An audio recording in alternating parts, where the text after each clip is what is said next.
Am I the a-hole for intentionally scaring my neighbor's kids? My 29F bedroom window faces the front yard.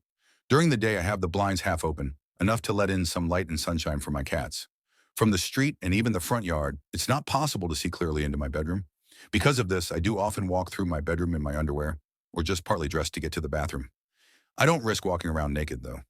Recently, my neighbor's twin kids, both male and I'm guessing around 7 years old, have started looking in my bedroom window. I don't just mean standing by the window in my yard. I'm talking faces and hands completely pressed up against the window looking in. I assume this started with them looking at my cats, but now I think they consider it some type of game with me. If they see me, they run back home laughing. I have caught them outside on a number of occasions and asked them directly not to do this, but again, they just run away laughing like it's a game.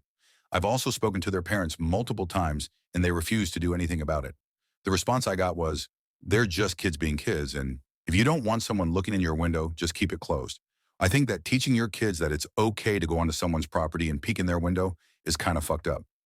I know they're only young, but I still feel like my privacy is being invaded.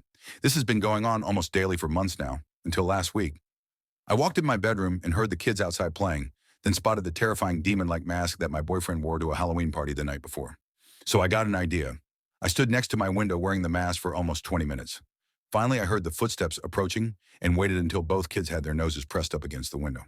At that moment, I jumped out, mask right at their eye level, and let out the deepest and loudest roar I possibly could.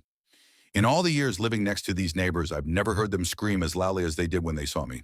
They ran home screaming and crying, and just minutes later, their mother was at my door, calling me a monster for scaring her children. I simply told her that I do what I want in my own house, and if her kids don't want to see that, they should stay away from my window. It's been a week now, and I'm glad to say the kids have not even stepped foot on my front lawn. Not sure if it's because they're traumatized or the parents have just told them not to do it anymore. Either way, I'm happy. I felt justified at the time, but everyone I've told has said that I took it too far for such young children. So I don't know, AITAH,